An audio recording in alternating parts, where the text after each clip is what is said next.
Hey, what's going on with shipping? Sal Mercogliano here in beautiful Seattle, Washington for the Project 44 Velocity Conference. I gave a similar talk back in Chicago in June. They asked me back again. I guess I didn't screw it up too bad. So nice of them to invite me back in beautiful Seattle. Blue skies. It is gorgeous here in Seattle. Everybody told me to be prepared for rain. No rain in sight. What they did not tell me to be prepared for is the friggin' hills in this town. I had no idea that Seattle's like built on a mountain. I went walking last night, should have brought hiking boots with me. Did not know that. Today marks a really important day I want to talk about. Today marks the 1-year anniversary of the seizure of the motor vessel Galaxy Leader by the Houthi in the Red Sea. That ship has been held by the Houthi for the year, but more importantly, its 25-person crew, none of whom are Israelis or connected at all to the conflict in Israel and Gaza, have been held hostage for a year. And to me, that is blatant terrorism. They are terrorizing not just that crew, but the over 100 ships that have been attacked by the Houthi over the past year. We have seen a drop in the amount of ships going through. About 40% less ships are going through that region. Ships of a value greater than $100 million are taking the long diversion around the out of the Red Sea, around Africa. That is incurring costs. We're seeing escalation in freight rates. We're also seeing an impact across the board when it comes to global inflation. Add to it, today also marks the 1,000th day of the Russian invasion of Ukraine. This has disrupted trade in and around the Black Sea.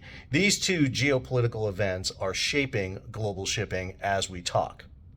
I want to highlight an article by our buddy Sam Chambers over at Splash 24/7. I'll have the link in the show notes below. Lars Jensen, the CEO of Vespucci Maritime, said the following: "The Russia-Ukraine war and the Red Sea crisis are both examples of a world where geopolitical instability is on the rise. Looking at 2025, it appears that we might see the Russia-Ukraine war find an uneasy solution, whereas there is no indication that the Red Sea crisis has a short-term solution." He goes on, "Moreover, the more unstable geopolitical reality means that it would not be surprising if a new flashpoints were to erupt in 2025, having an impact on shipping."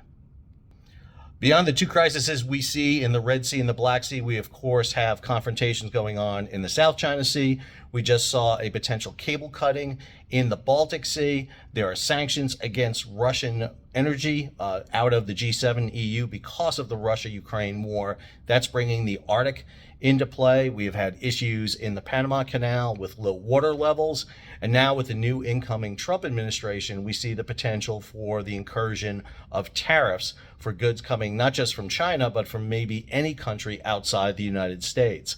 What is that going to mean? Who knows? Are we going to see front loading of cargo like we did in 2018? Are we going to see spikes in freight rates as a result of that? Are shippers having mid-level and long-term plans for how to get around this? Suffice it to say, everybody is looking at 2025 to being a particularly unstable year when it comes to ocean shipping. The Biden administration is on the way out. The Trump administration is on the way in. Trump just announced his new Secretary of Transportation, Sean Duffy, coming in, a former Republican congressman from Wisconsin. I'm going to be interested to see who he appoints to be the 4 horsemen of the Duffy in charge of road, rail, aviation, and of course, maritime. We've also seen the resignation of one of the 5 federal maritime commissioners, which means we're going to need a new federal maritime commissioner being appointed, plus we will see the expiration of some of them at the end of their terms. So a lot going on in terms of geopolitical instability around the world.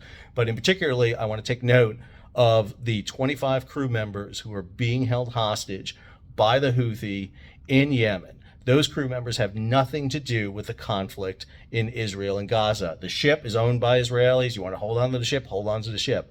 But there is no reason to hold those crews. Attacks on the crews are terrorizing them. That makes the Houthi terrorist, in my opinion.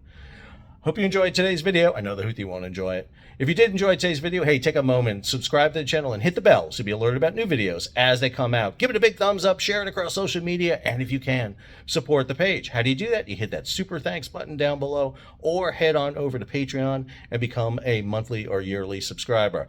This is Sal, once again from beautiful Seattle, very hilly Seattle, signing off.